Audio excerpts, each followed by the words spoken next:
السلام علیکم ورحمۃ اللہ وبرکاتہ.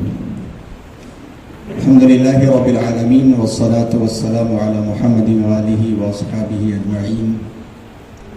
اعوذ باللہ من الشیطان الرجیم. بسم اللہ الرحمن الرحیم. ان اللہ لا یغیر ما بقوم حتی یغیروا ما بانفسہم. صدق اللہ العظیم. خدا نے آج تک اس قوم کی حالت نہیں بدلی، نہ ہو جس کو خیال خود اپنی حالت کے بدلنے کا. سی کیو آئی 5th پروگرام میں جس عنوان کے بارے میں بات کرنے کے لیے کہا گیا ہے وہ ہے بدلتے حالات میں نئی نسل کی دینی اور اخلاقی تربیت. نشان یہی ہے زمانے میں زندہ قوموں کا کہ صبح و شام بدلتی ہیں ان کی تقدیریں.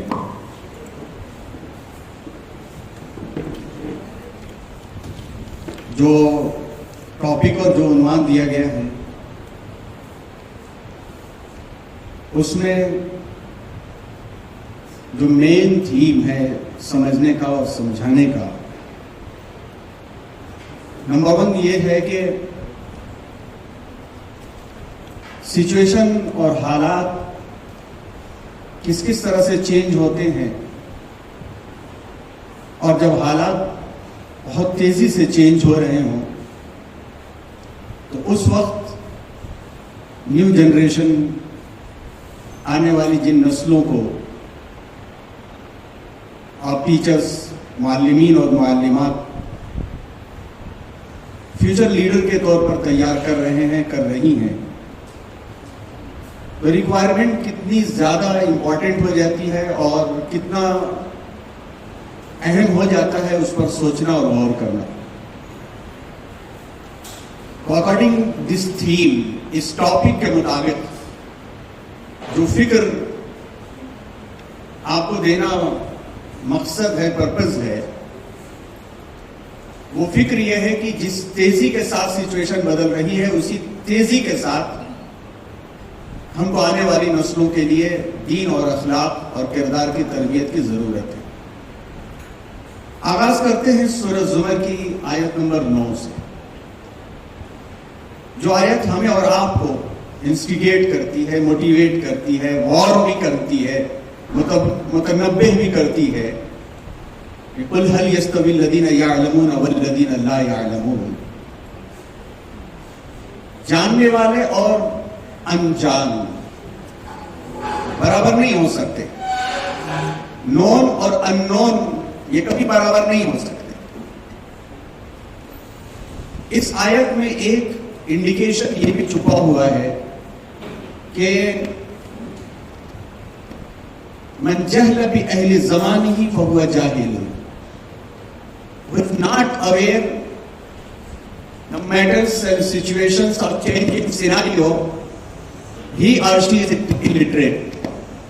جو بدلتے ہوئے حالات پہ نظر نہیں رکھتا وہ جاہل ہے. ایسا بھی ہو سکتا ہے کہ ہم ڈگری ہولڈرز بھی اس کے اندر آ جائیں کہ زمانہ کیا کہہ رہا ہے اور نسلیں کیا کہہ رہی ہیں اور کون سی کڑی ٹوٹی ہوئی ہے، کہاں پر بریکیج پایا جا رہا ہے اور کون سا پلر مسنگ ہے، اس کو جاننا بہت ضروری ہے. آئیے اسی پر ہم لوگ بات کرتے ہوئے جاتے ہیں. سرسری طور پر ایک نظر دیکھتے ہیں اور جس چیز سے ہم گزرتے بھی ہیں، اور ماشاءاللہ خدا انسٹیٹیوشنز جتنے بھی ہیں وہاں پر انہی بیس کے اوپر ٹریننگ ہوتی ہے اور اسی بیس کے اوپر ہماری انسٹیٹیوشن کا، اسکول کا یا کالج کا قیام ہے، اور وہی اسلامی تعلیم کی بیس اور بنیاد بھی ہے. توحید، رسالت، آخرت. کہ ہماری زندگی جو اس دنیا کے اندر ہے وہ totally depend on unity of oneness of اللہ سبحانہ و تعالی. ہی از ون، ہمیشہ سے ہے، ہمیشہ رہے گا. عقیدے کی بنیاد پر ہے، اور اس عقیدے میں فریکشن آف سیکنڈز کے لیے بھی یا ذرے برابر کے لیے بھی کمپرومائز نہیں کیا جا سکتا. دوسری چیز کہ اس فیتھ کو، اس عقیدے کو اس بیس کو کنفرم طریقے پر وداؤٹ ڈاؤٹ بغیر کسی شک و شبہ کے ہم کیسے اڈاپٹ کر سکتے ہیں, کیسے اس پر پریکٹس کر سکتے ہیں, اور وہ ہے رسالت. اور رسالت کہتے ہیں پروفینسی کو, اور پروفینسی کا ایک چھوٹا سا حصہ علم کے ذریعے سے ٹیچرز کو دیا گیا ہے. ایک عربی شاعر کہتا ہے کاد المعلم ان یکون رسولا. پروفٹ سے پروفینسی, اور اسی میں ایجوکیشن کا ہائر لیول اور ہائر اسٹیٹس جو ہوتا ہے پروفیسر, اسی ورڈ سے بنا ہوا ہے. اور یہ اس لیے کہ جب تک ایک رول ماڈل دنیا میں موجود نہیں رہے گا, اس رول ماڈل کے بغیر ہم پہچان نہیں سکتے ہیں کہ اللہ ایک ہی ہے یا اللہ ہے یا نہیں ہے. اس لیے ایمان کی اور اسلامک ایجوکیشن کی جو دوسری پرفیکٹ بیس ہے, بنیاد ہے, اس کو رسالت کہتے ہیں. اور اس رسالت میں ایمان, آخری نبی جناب حضرت محمد صلی اللہ علیہ وسلم کے آخری نبی ہونے کے ساتھ ساتھ اس کے پیچھے کے جتنے انبیاء کرام دعوت لے کر کے آئے, حضرت عیسیٰ علیہ السلام, حضرت موسیٰ علیہ السلام, حضرت ابراہیم علیہ السلام, اور جتنے بھی نبی آئے سب پر ایمان لازم اور ضروری ہے. اس ورڈ آف پروفینسی کے اندر یہ میسج اور یہ پیغام ٹیچرز کے لیے خاص طور پر ملتا ہے کہ ان کا کام صرف پروفیشن نہیں ہے, ان کا کام تربیہ ہے. اور اسلام ٹیچرز کے لیے جو ورڈز دیتا ہے, جو مقام دیتا ہے, وہ ورڈز اسکول, کالج اور انسٹیٹیوشن کی چہار دیواری اور پرمس میں صرف نہیں ہے کہ اس کو کہہ دیا جائے کہ ٹیچر از اے ونلی فیسیلیٹیٹر. اتنا نہیں, بلکہ آپ دیکھیے کہ مدرس کے لفظ سے لے کر کے مدرس یا معلم, اس کے بعد مربی, اس کے بعد مصلح, اس کے بعد مرشد. پتہ یہ چلا کہ بچہ اگر ہمارے ہاتھ میں آ گیا تو پوری زندگی, چاہے وہ اپنی بڑھاپے کی عمر تک بھی پہنچ جائے, ایک ٹیچر اس کی ذمہ داری میں ہوتا ہے. کیوں؟ اس لیے کہ وہ رول ماڈل ہوتا ہے, اور اس کے بغیر نہ انسان پہچان سکتا ہے کہ خدا کیا ہے, خدا کی معرفت کیا ہے, and what is our purpose of life. Without a teacher, without a معلم, وی کین ناٹ جج پرفیکٹلی. نہ سمجھ سکتے ہیں, نہ سمجھا سکتے ہیں. اور یہ سب چیزیں کس لیے؟ ان الدنیا خلقت لکم وانما خلقتم للآخرہ. You had created for this world, and this world is created for آخرہ. ربنا آتنا فی الدنیا حسنہ وفی الآخرۃ حسنہ وقنا عذاب النار. اے اللہ, grant us, give us, bless us in this world and after this world, اس دنیا میں بھی اور آخرت میں بھی ہمیں آپ حسنہ عطا کیجئے. اور ساری کی ساری چیزوں کا الٹیمیٹلی اور فائنلی جو ہمارا مقصد حتمی ہے وہ ہے آخرت. سب کچھ اسی جگہ کے لیے نہیں ہے. اسی بیس پر ساری ٹریننگ کا آغاز ہوتا ہے. اس بیس کے بعد جو سگنیفیکنس ہیں, جو خصوصیات ہیں اسلامک ایجوکیشنل سسٹم کے, وہ اسٹارٹ ہوتے ہیں اقرا سے, پڑھنے سے. اور ایجوکیشنل پروسیس جو ہوتا ہے وہ ریڈنگ اور رائٹنگ کے ساتھ مکس ہو کر کے آگے جب بڑھتا ہے تو تربیہ جو ہے اس کا مین ٹول ہوتا ہے. وداؤٹ تربیہ لکھنا اور پڑھنا یہ ڈیزاسٹر بن جاتا ہے. جب تربیہ, گڈ سپرویژن, اچھی ویلوز اور صالح اقدار کے ساتھ ہوتی ہے تو لکھنا اور پڑھنا پرپسفل ہوتا ہے, میننگ فل ہوتا ہے, فروٹفل ہوتا ہے اور کنسٹرکٹیو ہوتا ہے. اور اگر صالح اقدار نہ رہے, صحیح طریقے پر رہنمائی نہ ہو, تو یہی ایجوکیشن وائرس بنانے والی بھی بن سکتی ہے, یہی ایجوکیشن ہیکنگ کرنے والی بھی بن سکتی ہے, یہی ایجوکیشن ٹیکنالوجی کو بامبنگ ٹیکنالوجی اور ڈیزاسٹر ٹیکنالوجی میں چینج کر سکتی ہے. لیکن جب گڈ ویلوز اور صالح اقدار ہوں گی تو یہی کنسٹرکشن میں جائے گی, یہی جو ہے اینٹی وائرسز بنانے میں جائے گی, یہی جو ہے اصل جسٹس اور انصاف کی طرف جائے گی. تو اسلامک ایجوکیشن کی جو سگنیفیکنس ہیں ایجوکیشنل سسٹم کے, اس سگنیفیکنس کے اندر تین چیزیں بہت امپورٹنٹ ہیں. نمبر ایک, لکھنا اور پڑھنا آنا چاہیے.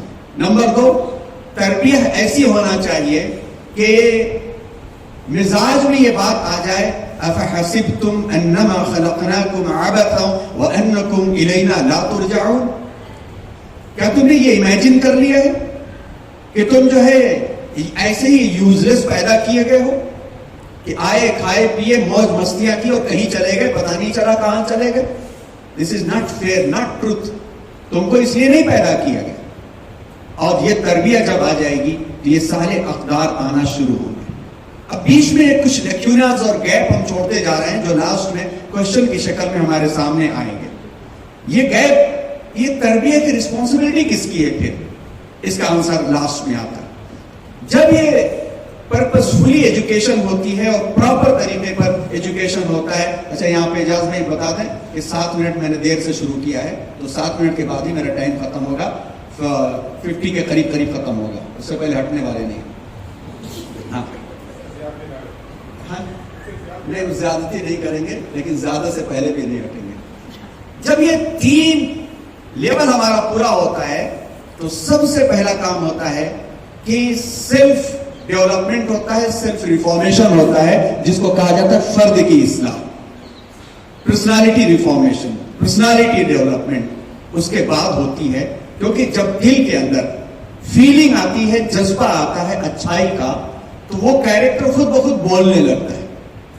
اندر جب تک جذبہ نہیں ہوگا, جس کی ایک سمپل ایگزامپل اسٹوڈنٹس کو ہم دیا کرتے ہیں کہ ان پٹ اینڈ آؤٹ پٹ, جو ان پٹ ہوگا وہی آؤٹ پٹ ہوگا.